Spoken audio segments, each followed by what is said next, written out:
Bapak, Ibu, dan saudara yang kekasih dalam Tuhan Yesus Kristus. Kita berjumpa lagi dalam acara renungan untuk kita sesama orang-orang percaya se-Jabatara. Firman Tuhan yang saya sampaikan pada hari ini saya ambil dari Ibrani 6 ayat yang ke-10. Demikian bunyi firman Tuhan. Sebab Allah bukan tidak adil, sehingga ia lupa akan pekerjaanmu dan kasih yang kamu tunjukkan demi namanya dengan melayani orang-orang kudus seperti yang terus kamu lakukan. Ini kita boleh mengingat ayat ini ketika kita dalam kondisi yang lagi lemah, kondisi yang lagi lelah, atau kondisi yang mungkin sedang berputus asa karena pelayanan yang kita lakukan. Ingatlah ini ketika kita mengalami hal-hal yang sulit dalam pelayanan kita. Saya bacakan sekali lagi. Sebab Allah bukan tidak adil, sehingga ia lupa akan pekerjaanmu dan kasih yang kamu tunjukkan demi namanya dengan melayani orang-orang kudus seperti yang terus kamu lakukan. Saudara yang kekasih di dalam Tuhan Yesus Kristus, soal melayani memang terkadang kita merasakan ada semangat dalam pelayanan. Terkadang kita memang merasa lelah. Ada semangat untuk terus maju. Terkadang sering kita lalu merasakan harus diam, bahkan mungkin mundur. Mengapa demikian? Banyak faktor yang mungkin kita alami. Rasa lelah ya bisa. Rasa kurang perhatian juga bisa. Bisa karena terlalu banyak pelayanan yang tidak terselesaikan juga bisa.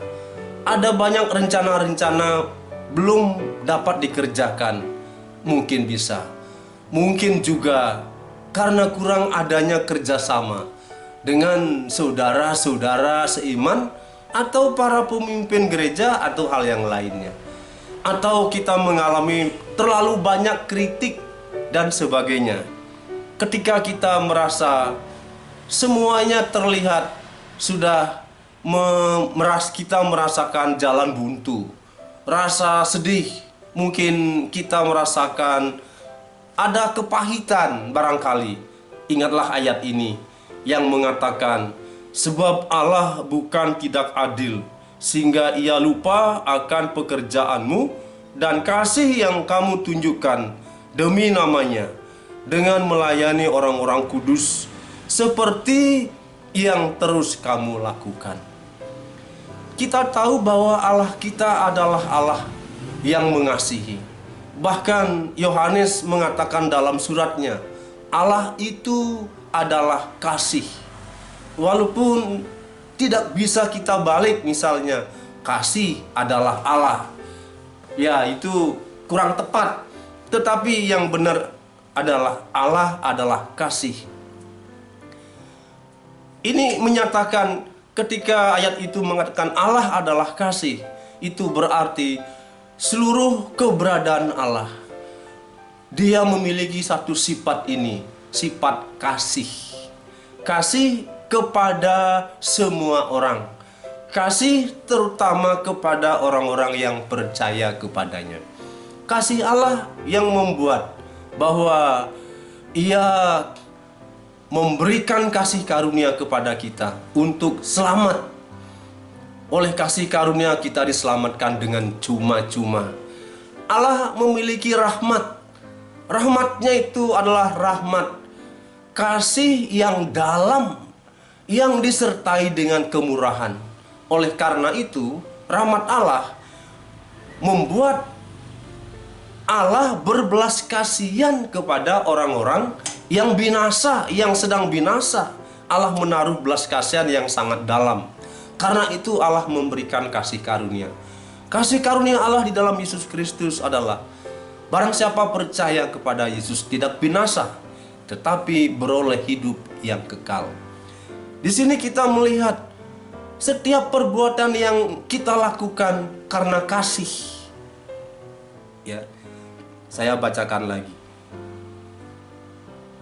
Sebab Allah bukan tidak adil sehingga ia lupa akan pekerjaanmu dan kasih yang kamu tunjukkan demi namanya dengan melayani orang-orang kudus seperti yang telah kamu lakukan. Kasih yang telah kamu tunjukkan.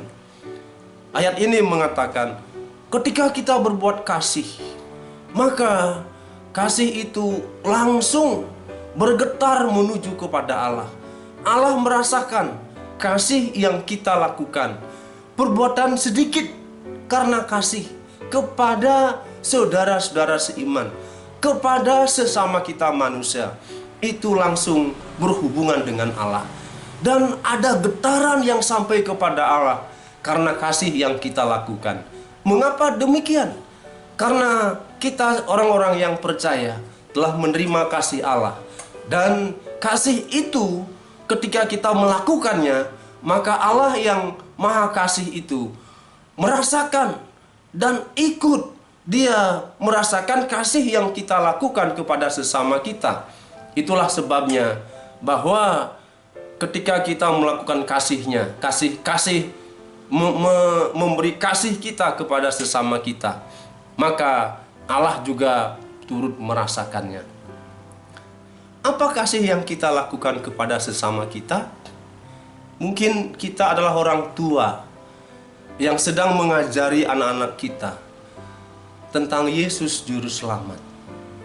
Itu kasih yang kita berikan sedikit kepada anak kita. Mungkin kita sedang mengajar tentang Yesus Juru Selamat. Itu kasih yang kita berikan kepada mereka tentang Yesus. Mungkin kita berkhotbah, itu kasih yang diberikan kepada mereka tentang Yesus. Mungkin kita tidak harus berkhotbah, tetapi kita bercerita kepada orang lain tentang Yesus. Itu adalah kasih yang kita berikan kepada orang yang kita ceritakan tentang Yesus. Apa yang kita lakukan berdasarkan kasih? Sedikit barangkali. Memberi sedekah kepada orang lain sedikit karena kasih kita kepada sesama kita.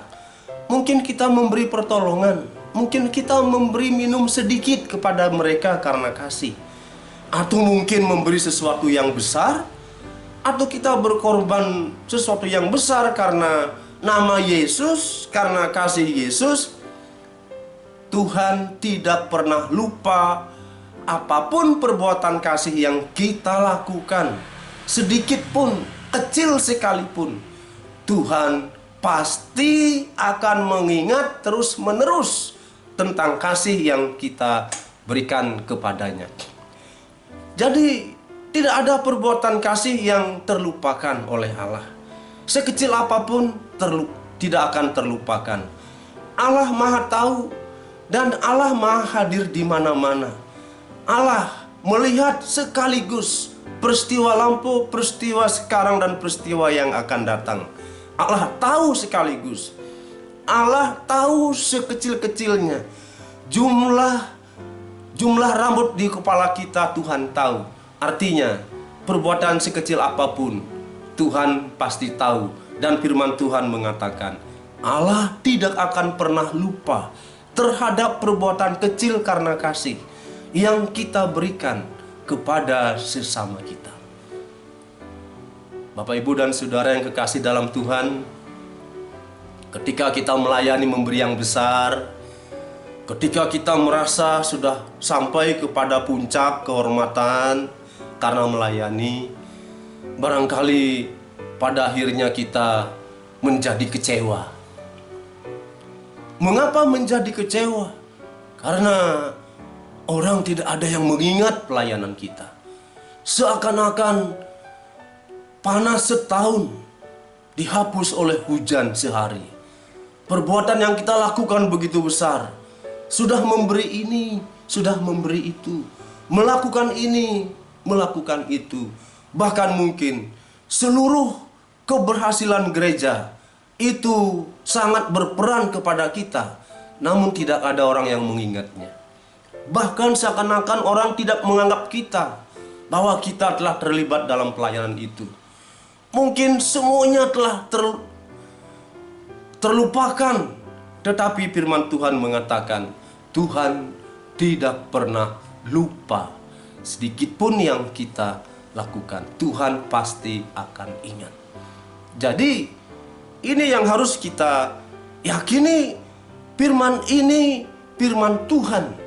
Firman ini mengingatkan kepada orang-orang Kristen di Ibrani pada zaman Rasul Paulus bahwa mereka giat melakukan pekerjaan-pekerjaan Tuhan, tetapi mereka begitu mudah menjadi berputus asa karena seakan apa yang mereka lakukan tidak ada yang mengingat, terlupakan dan tidak berguna. Tuhan disebutkan di sini Allah yang adil. Allah yang adil artinya setiap perbuatan yang kita lakukan, besar atau kecil, akan mendapatkan upah sesuai dengan yang kita lakukan. Kalau kita berbuat kecil, maka itu akan adil. Tuhan akan adil memberi sesuai dengan perbuatan kita. Tapi sedikit perbuatan kasih karena keadilan Tuhan, itu sangat mungkin menjadi besar dalam kekekalan. Bagaimana kalau kita berbuat besar? Kalau kita berbuat besar, mungkin akan menjadi luar biasa apa yang akan kita terima di dalam kekekalan. Keadilan Tuhan akan memberikan kepada setiap orang yang melakukan perbuatan kasih setimpal dengan apa yang mereka lakukan, dan mereka akan menerima sesuai dengan perbuatan mereka. Nah, Bapak, Ibu, dan saudara yang kekasih dalam Tuhan, ini harus menjadi motivasi kita atau dorongan dalam pelayanan. Keadilan Tuhan dan Tuhan yang tidak pernah lupa akan perbuatan kita, ini harus menjadi dorongan untuk kita melayani dan terus melayani. Mungkin dalam jerih lelah kita akan terus melayani. Mungkin orang tidak mengingatnya, tidak menghormati dan sebagainya. Tapi Tuhan akan selalu ingat apa yang kita lakukan. Ada seorang bernama John Calvin, tokoh reformasi pada zaman lampau. Dia diusir dari Swiss. Tidak tahu apa persoalannya, tapi sang penulis mengatakan John Calvin diusir dari Swiss dan ia mengatakan, seandainya saya melayani semata-mata hanya manusia, maka saya sangat rugi. Tetapi yang saya layani adalah Tuhan, maka Tuhan akan selalu mengingat, dan itu keberuntungan bagi saya. John Calvin, sekalipun orang-orang yang tidak tahu berterima kasih bahwa mereka telah mengenal Tuhan karena Calvin, menjadi Kristen karena Calvin, mengenal doktrin karena Calvin, tetapi mereka tidak mengingat itu, bahkan mengusir Calvin dari Swiss. Tapi Calvin mengatakan karena dia melayani Tuhan, dia tetap berharap kepada Tuhan, dia tetap yakin bahwa Tuhan akan mengingat pelayanannya, dan dia akan memberi imbalan sesuai dengan keadilan yang dari Tuhan kita Yesus Kristus. Nah, jadi mari kita akan terus melayani lebih baik lagi, karena kita akan menerima pada akhirnya apa yang akan Tuhan berikan kepada kita akan sesuai dengan apa yang kita lakukan hari ini. Perbuatan kasih yang kecil yang kita lakukan hari ini akan sangat mungkin menjadi besar pada hari akhirnya. Ketika kita masuk ke dalam kekekalan, pengadilan Kristus akan di situ akan menyatakan, sang hakim yang bertindak sebagai juri akan memberi penilaian secara adil supaya kita mendapatkan pahala sesuai dengan perbuatan kita secara adil. Secara adil, benar, karena Allah Maha benar. Dan itu pasti tidak akan pernah salah. Apa yang kita lakukan tidak akan pernah kurang apa yang Tuhan balaskan, karena Allah adalah benar dan Allah adalah adil.